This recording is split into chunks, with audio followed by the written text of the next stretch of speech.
mandi. Walladzi yujibul ghusla sittatu asya. Yang diwajibkan mandi itu ada 6 perkara. Diwajibkan mandi itu karena 6 perkara. 3-nya berlaku untuk laki-laki dan perempuan. Yang 3-nya buat perempuan saja. Di sini dikatakan talasatun tashtariku fiha rijal wan nisa. 3-nya berlaku untuk laki-laki maupun perempuan.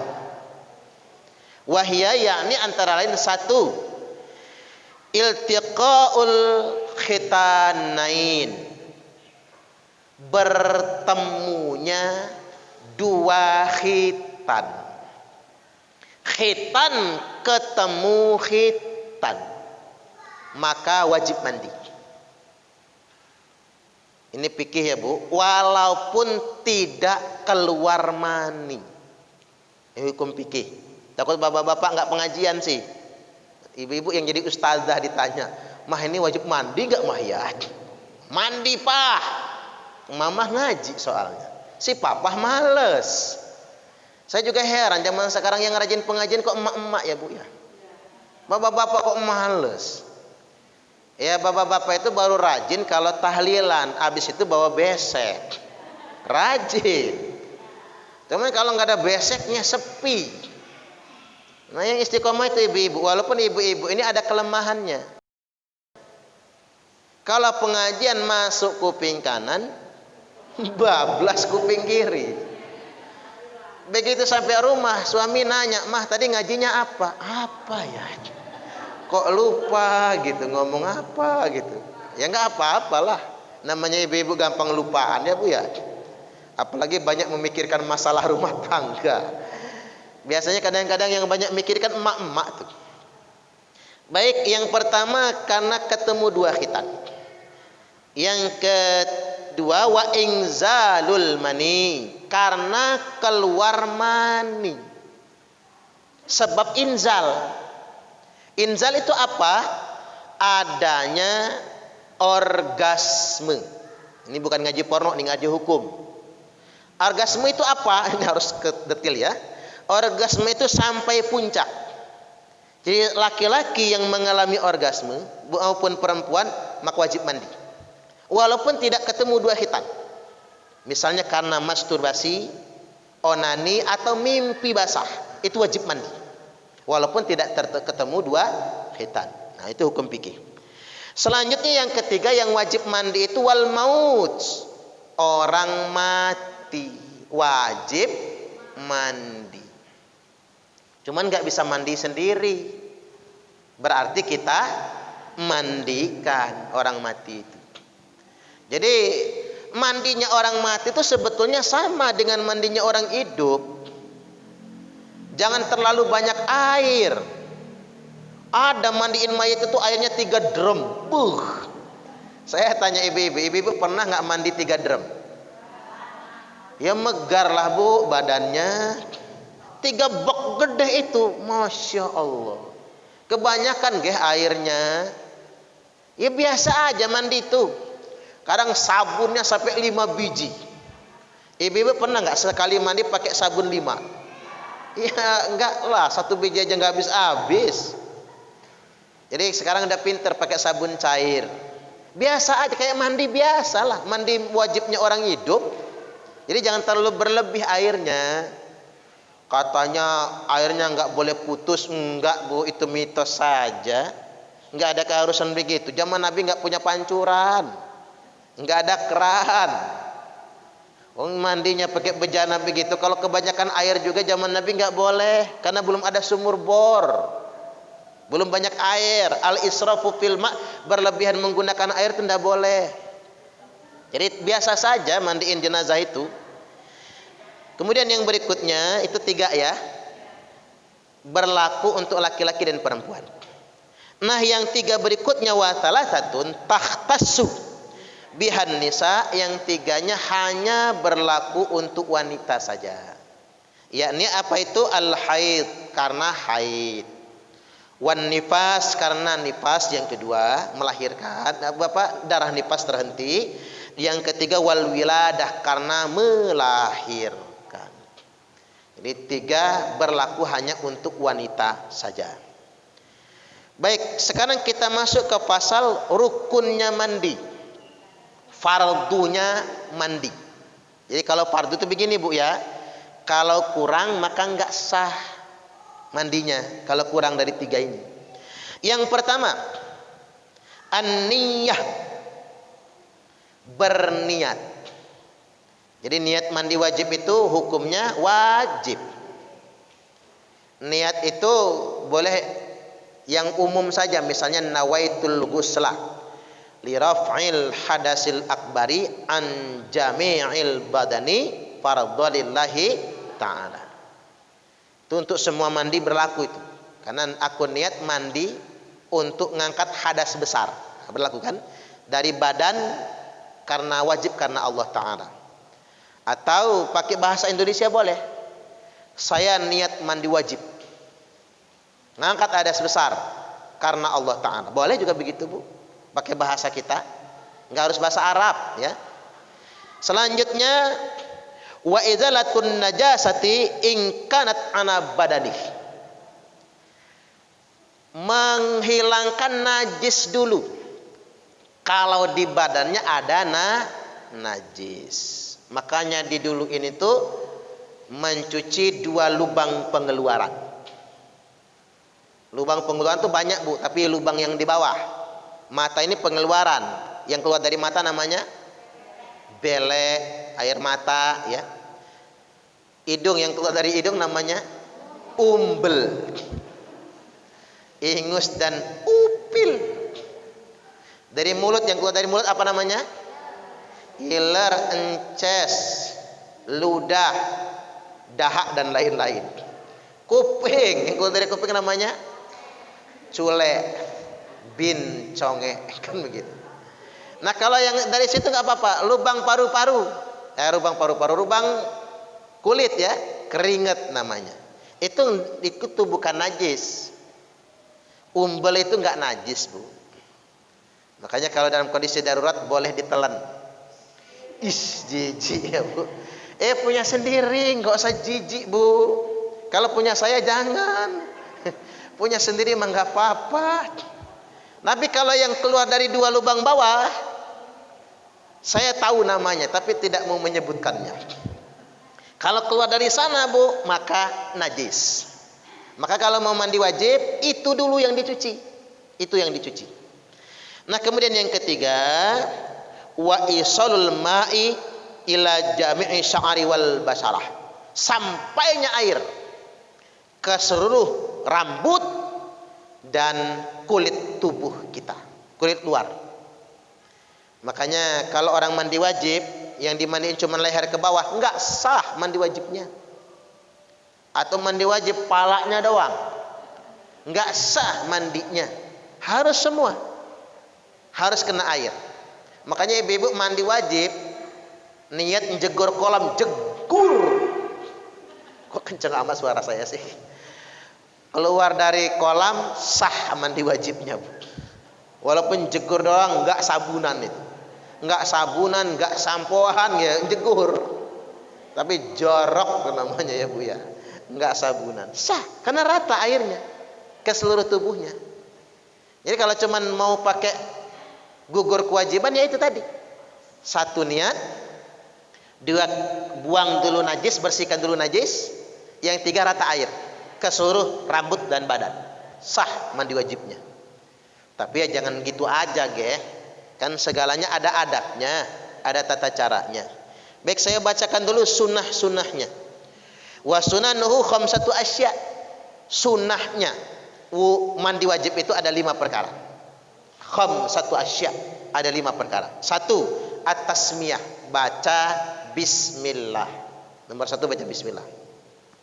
Yang kedua wal wudu'u qablah, wudu sebelumnya. Jadi wudu dulu. Yang ketiga wa imrarul yadi alal jasad, menghusapkan dan memijit-mijitkan tangan di seluruh jasad kita. Digosok-gosokkan sambil dipijit-pijit. Kepala juga begitu. Keramas itu ya Bu ya, dipijit-pijitkan. Selanjutnya yang keempat, wal mualah berurutan atas ke bawah.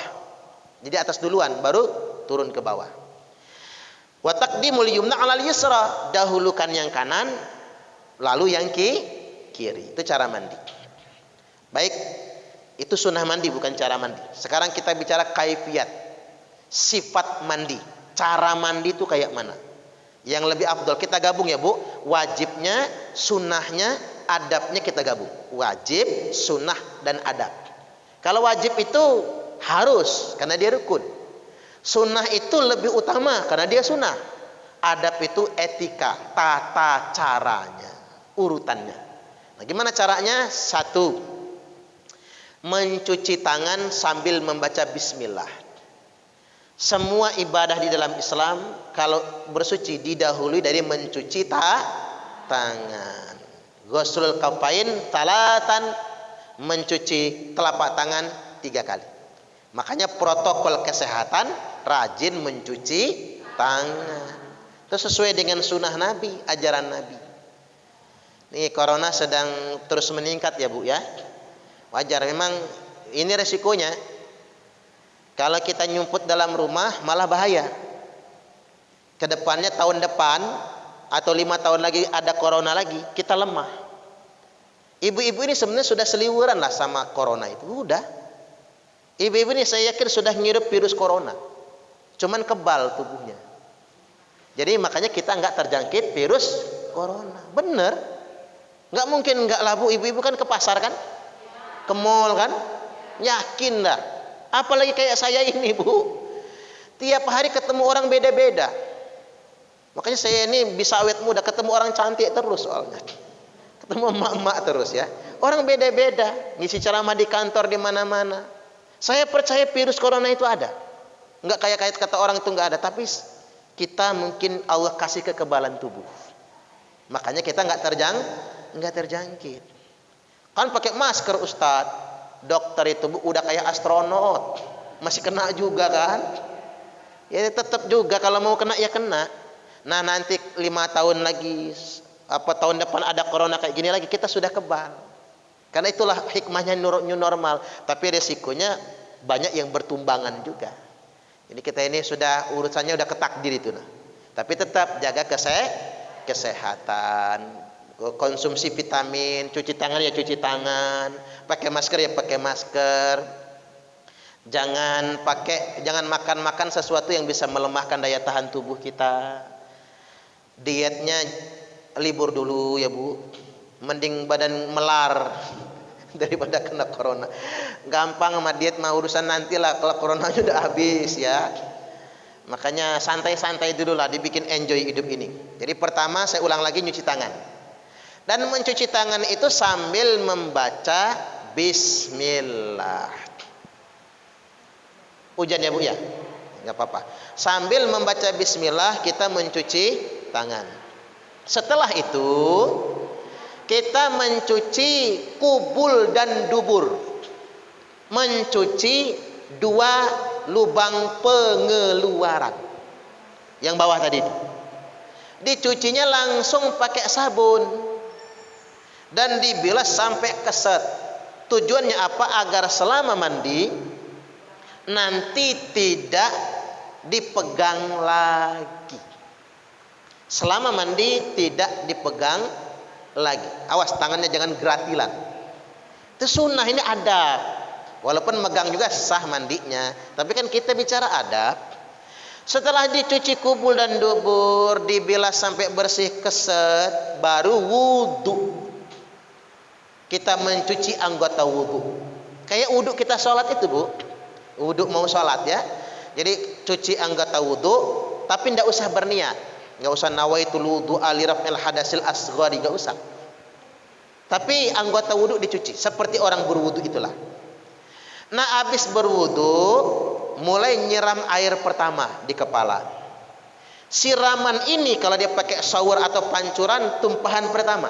Kalau dia pakai gayungan pertama di kepala, itu kita berniat mandi wajib. Nawaitul ghuslah Liraf'il hadasil akbari an jami'il badani fardholillahi ta'ala. Niat mandi atau bahasa Indonesia boleh. Mandi, mulai kita mandi.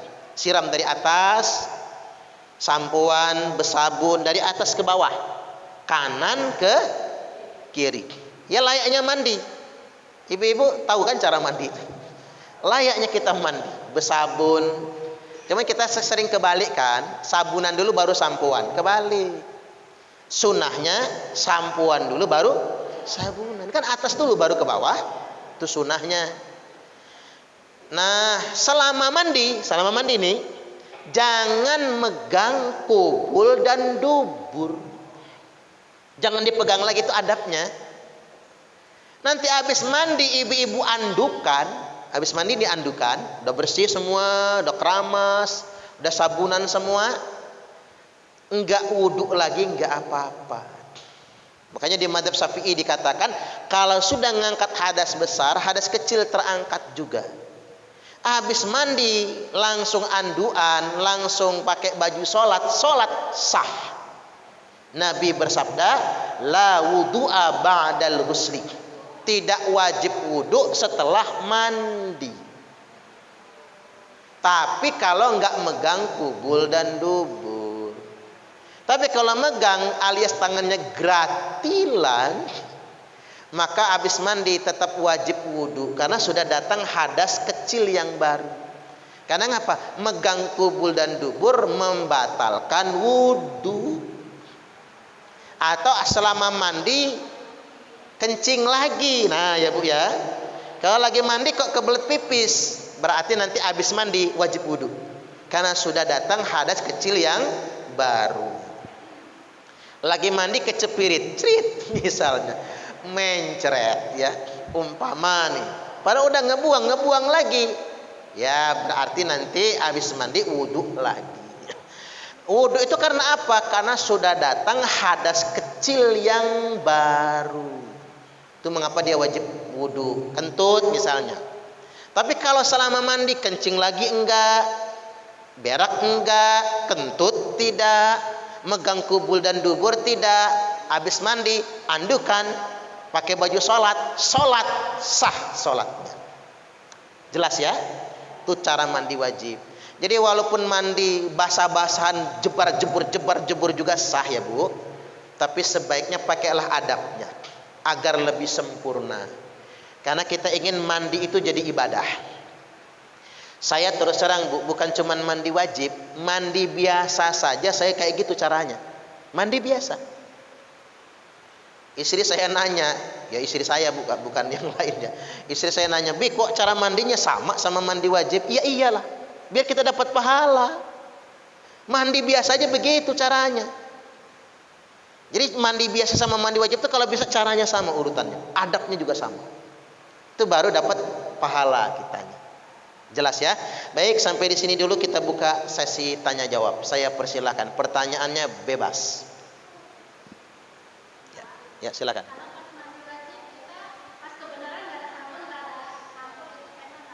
Ya. Mandi wajib nggak ada sabun, nggak ada sampo, cuman ada air yang jelas ya. Sah mandi wajibnya. Jadi tidak ada sampo, nggak ada sabun, nggak ada odol ya, buat sikat gigi ya bu, nggak ada odol. Maka mandinya yang penting airnya rata sah. Karena gini, kadang-kadang ada ibu-ibu tuh sengaja nggak sabunan, ada sabun sengaja nggak sampoan. Karena tadi pagi sudah mandi wajib, begitu siang-siang anaknya curiga kok mandi wajib lagi mak gua ini. Umpama karena malu sama anak, ibu-ibu boleh mandi biasa, nggak usah sampoan. Mandi wajib mah enggak, mandi biasa panas, ini nggak sampoan nih. Iya, jadi nggak ketahuan. Kalau habis pacaran kan sama suaminya, umpama. Jadi nggak harus sabun, itu pelengkap bu, pelengkapnya. Tapi nggak wajib. Sampo juga pelengkap, tapi nggak wajib. Yang penting airnya rata, kena ke seluruh kulit dan kepala rambut kita. Begitu ya. Silakan lagi. Boleh pertanyaan lain? Baik, lanjut. Wal ightisalatul masnunatu sab'ata asyara ghuslan. Wal ightisalatul masnunah. Mandi sunnah. Ya, ada mandi wajib, ada mandi sunnah. Mandi sunnah itu sab'ata asyara ghuslan. Ada 17 macam. Mandi sunnah itu ada 17 macam. Jadi kalau ibu-ibu mandi ini pahalanya gede. Apa saja itu? Yang pertama, ghuslul jumu'ah, mandi Jumat. Terutama ini buat laki-laki ya Bu ya. Laki-laki diutamakan mandi Jumat. Ibu-ibu juga boleh meniatkan mandi Jumat, ngambil keberkahan hari Jumatnya. Apalagi malamnya habis malam Jumat ya. Malam perang Badar namanya Bu. Malam perang Badar, kan perang Badar itu karena pahalanya gede banget. Kayak tahu aja ya Bu ya. Nabi bersabda, "Idza jaa ahadukum ilal jumu'ati falyaghtasil." Apabila salah seorang di antara kalian hendak mendatangi Jumat, salat Jumat maksudnya, hendaklah dia mandi. Berarti ini penekanannya buat laki-laki. Tapi ibu-ibu juga bisa mengambil kemuliaan hari Jumat. Karena Jumat itu lebarannya orang Islam. Lebaran minggu kita di setiap pekan kita adalah setiap hari Jumat. Jadi setiap pekan Jumat. Makanya ibu-ibu kalau mau jamu makan-makan hari Jumat, telepon, "Ustaz, ngapa Bu? Ada ceramah nggak siang?" "Nggak ada Bu, ini ada pindang patin, makan di sini." Nah, itu boleh hari Jumat ya Bu ya. Hari Jumat. Atau mau bagi takiran atau among-among, carilah hari Jumat. Karena itu lebaran kita. Makanya biasa kita kendurian hari Jumat atau malam Jumat. Karena lebaran pekanan namanya. Baik, yang berikutnya wal idain, mandi 2 hari raya. Idul Fitri maupun Idul Adha. Jadi mau lebaran mandi. Kalau nggak sempat mandi paginya, mandi sore hari terakhir Ramadan misalnya, atau mandi pagi juga tidak apa-apa. Jadi kita lebih awal mandinya. Diniatkan mandinya mandi sunnah. Cara mandinya sama kayak mandi wajib. Niatnya kayak mana? Nawaitul ghusla sunnatalillahi ta'ala, gitu aja. Aku niat mandi sunnah karena Allah Ta'ala. Jadi mandi sunnah namanya. Selanjutnya wal istisqa, mandi dalam rangka hendak mengerjakan sholat minta hujan. Jadi kalau terjadi kemarau panjang, ada sholat minta hujan, sholat istisqa, maka sebelum berangkat kita disunahkan untuk mandi. Namanya mandi istisqa. Selanjutnya wal khusuf, mandi sebelum sholat gerhana bulan. Mau sholat gerhana nih, ada gerhana bulan, kita mandi dulu.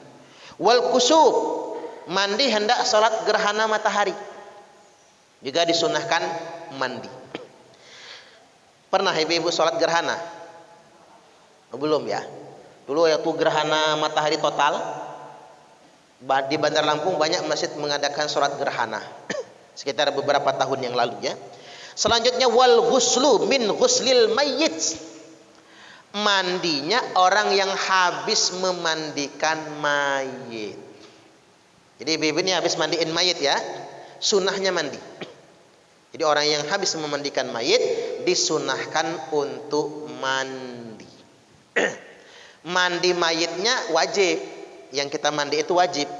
Bagi kita fardu kifayah, bagi mayitnya wajib. Karena si mayit nggak bisa mandi sendiri, maka menjadi kifayah kita mewakili untuk memandikan mayit. Dan yang paling bagus memandikan mayit adalah keluarga yang paling dekat. Jadi adanya ustadzah yang nuntun ya Bu, nuntun saja. Jangan keluarganya kabur semua yang mandiin orang. Bagusnya ustadzah tinggal nuntun saja. Uminya, Bu Hajinya tinggal nuntun. Nah ibu-ibu yang keluarga dekat mandiin. Karena keluarga dekat itu nggak akan menggosipkan si mayit. Jadi kita ini kan biang gosip. Tahu gua, mulai tahu gua mulut ember tadi. Tahu gua waktu mandiin kemarin ada belatungnya. Itu pasti sering menyakiti hati suami. Iya, korban Indosiar ya. Adab istri yang durhaka sama suami ya, Bu. Allahu Akbar, ini mulut cangkem ini cangkem gitu. Jadi makanya dicari yang keluarga dekat atau anaknya. Jadi orang terdekatnya yang mengerjakan, yang memandikan itu. Nah, ya orang lain karena takut salah cara mandiinnya, ustazah misalnya, pak kaum kalau laki-laki kan, yang menuntunnya untuk mandi. Cara-cara memandikan, adab-adabnya. Kemudian yang berikutnya, wal kafiri idza aslam. Orang kafir ketika dia masuk Islam. Kalau di mazhab Syafi'i hukumnya sunnah mandi. Kalau di mazhab Hambali wajib. Orang kafir masuk Islam wajib mandi. Kalau kita enggak, Bu, sunnah ya. Kalau wajib mandi gimana dia masuk Islam belum sempat mandi? Mati misalnya. Ya masuk neraka dia. Karena belum sah Islamnya. Nah, kalau di kita di mazhab Syafi'i hukumnya sunnah. Yang penting syahadat. Kemudian yang berikutnya wal jununa wal mughna alaihi idza afaqa. Orang gila wal mughna, orang pingsan atau orang sakit ketika dia sembuh dari gilanya, sembuh dari pingsannya, sunnah mandi. Ini terutama yang dikatakan pingsan itu begini, Bu. Kesurupan kan sebentar ya. Kalau kesurupan itu sebentar. Atau orang yang baru sembuh dari depresi mandi. Atau sembuh dari penyakit gila karena guna-guna mandi. Cuman saya ingin kasih tahu sama ibu-ibu, ini ilmu ya, Bu. Tidak semua penyakit itu bisa disembuhkan dengan medis. Tapi perlu adanya ruqyah. Tidak semua penyakit harus diruqyah, tapi harus ada tindakan medis. Dan yang nomor 3, ada penyakit yang perlu tindakan medis, perlu diruqyah juga. Ini 3 ini harus paham kita. 1, ada penyakit yang murni medis. Murni medis. Harus tindakan medis. Ruqyah cuman alat bantu. Contohnya apa? Orang depresi. Orang depresi, Bu, kayak orang kesurupan, meracau, nyanyi-nyanyi. Biasanya nggak pernah nyanyi, tumben nyanyi. Persis kayak orang kesurupan, nggak ada bedanya kadang. Tapi awas, banyak kejadian, Bu. Depresi kayak gitu ngoceh-ngoceh ngomel di ruqyah 10 kiai, 15 ustadz nggak sembuh. Kali jinnya jin modern. Kata jinnya, gua nggak takut sama kiai, gua nggak takut sama ustaz, gua takutnya sama tukang permak lepis. Karena ada tulisannya permak jin segala jenis. Makanya Bu Ani itu paling ditakuti karena tukang permak soalnya, daripada orang biasa. Begitu diruqyah memang nggak ada jinnya, memang nggak ketempelan, memang nggak kesurupan. Tapi ngapa dia meracau? Depresi. Itu harus ditangani psikiater, harus ditangani oleh rumah sakit jiwa. Ruqyah cuman alat bantu. Ini hati-hati. Makanya ada anak pondok, saya masih di Jogja, Bu, liburan seminggu, diteleponin, Ustadz cepet pulang, di Jogja jauh kata saya. Ruqyah dulu anak saya nggak sembuh-sembuh. Ya banyak ustadz yang lain. Saya liburannya seminggu di Jogja ini, kata saya. Sayang udah bayar soalnya. Jadi nggak bisa, kata saya, cari ustadz yang lain. Banyak ustadz di Lampung itu. Udah tapi nggak mempan, jinnya hebat. Nah ini jin modern nih pikir saya. Jadi saya rekomendasikan dulu yang lain. Pulang dari Jogja begitu saya tanganin, Pak, kata saya, anak bapak bukan kesurupan, tapi depresi. Itu salah, Bu. Itu bisa bablas gila dia. Langsung saya antar ke rumah sakit jiwa. Apa kata psikiater? 2 minggu isolasi, nggak boleh ditemui oleh siapapun. Sampai diperpanjang jadi 1 bulan. Tapi sembuh akhirnya. Itu depresi. Termasuk penyakit-penyakit yang lain, Bu. Tapi ruqyah menjadi alat bantu penyembuhan. Tetap di ruqyah, tapi alat bantu. Nah, ada penyakit yang nggak bisa ditindak medis, harus di ruqyah saja. Apa itu? Santet, sihir, ya Bu ya, sama lah sama.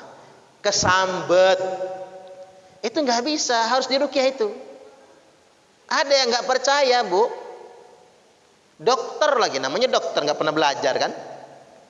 Kata saya gini saja, kalau dia nggak percaya, ibunya suruh marahin. Dimarah, bawa ke rumah ya Bu. Begitu diruqyah, merayap kayak buaya. Mulutnya kayak ngongos babi itu nah. Videoin biar si dokter ini percaya nanti kalau udah sembuh. Videoin kata saya. Divideokan. Setelah divideokan, jinnya kita keluarkan, ketahuan semua siapa yang nyantet, kayak mana cara ngirimnya, ketahuan semua. Baru dia percaya, ternyata sihir itu ada. Si dokter ini tadi, ya namanya dokter ya Bu ya, nggak pernah belajar kayak gituan. Nah itu nggak bisa dengan obat medis. Disuntik sama dokter, dicekeknya dokternya. Jangan macam-macam. Namanya jin. Kayak yang kemarin baru saya tanganin ya Bu ya. Udah 7 kali ngambil darah dokter. Bingung penyakitnya apa. Udah di ronsen, scanning, rekam jantung, bingung. Pulangin kata saya. Nanti salah obat, ginjalnya rusak, livernya rusak. Begitu di ruqyah, bener gangguan jin. Selesai di ruqyah sembuh, nggak kepake obat rumah sakit. Itu ada yang begitu. Nah ada yang nomor 3 Bu, di ruqyah juga, medis juga. Ada orang Bu kena penyakit akut, keluar masuk rumah sakit nggak ketahuan. Begitu sudah di ruqyah, baru ketahuan penyakitnya tipes akut, baru ketahuan. Padahal tipes paling mudah dideteksi kan, ditutup oleh jin. Nah begitu. Jadi pengobatan itu dari semua sisi. Ada yang ruqyah saja, ada yang medis saja, ada yang memang paduan ruqyah dan medis. Baik, yang berikutnya sekali lagi saya ulang, yang kesurupan, orang gila ketika sembuh, orang depresi ketika sembuh, orang kena guna-guna ketika sembuh, sebaiknya mandi setelah sembuh ya. Selanjutnya wal ghuslu indal ihram, mandi ketika ihram. Ihram untuk haji maupun ihram untuk umrah, mandi. Selanjutnya walid dukhuli Makkah, mandi ketika hendak masuk kota Mekah. Itu juga mandi, disunahkan mandi. Walil wukufi bi Arafah, mandi wukuf di Arafah. Mau wukuf disunahkan mandi. Selanjutnya walil mabiti bi Muzdalifah, mandi ketika hendak mabit ke Muzdalifah. Kalau di Muzdalifah itu berarti kita mandinya di Arafah. Karena di Muzdalifah kita tidak punya tenda di sana. Di Muzdalifah itu ya alam terbuka. Jadi padang dan pegunungan. Yang ada tenda itu di Arafah dan di Mina.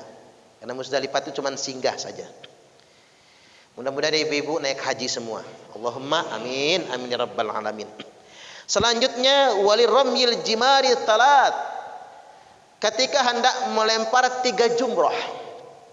Jadi mau berangkat lempar jumratul ula, jumratul wusta dan jumratul aqabah, lempar jumrah.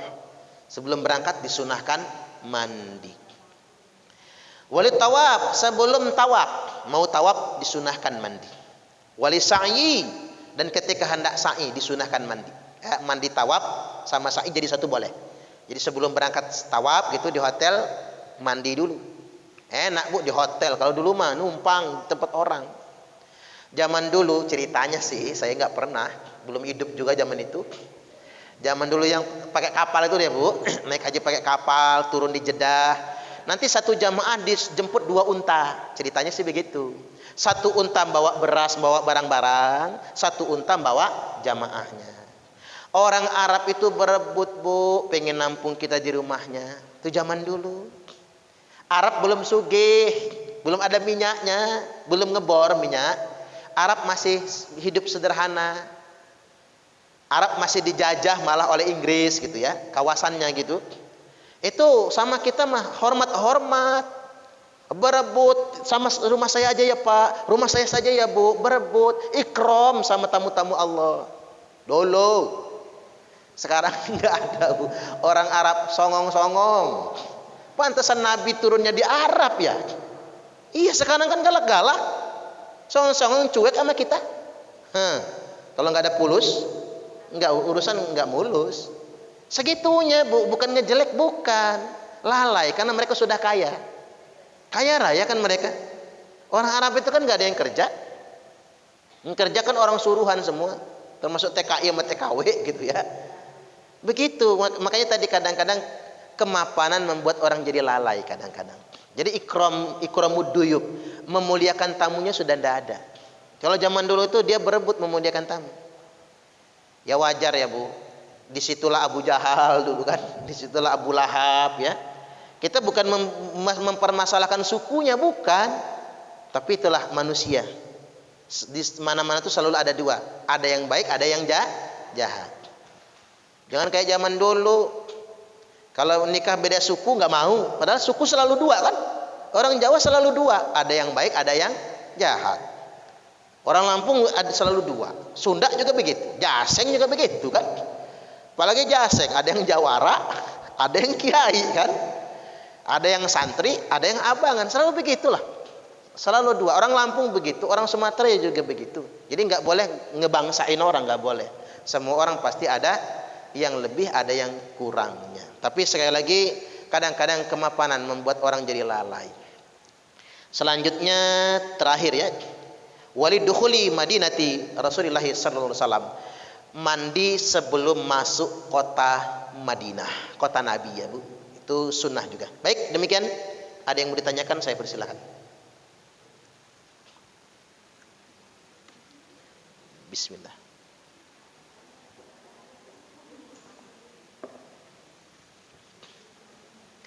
Ini yang bikin kopi pinter Bu. Gelasnya dipendekin.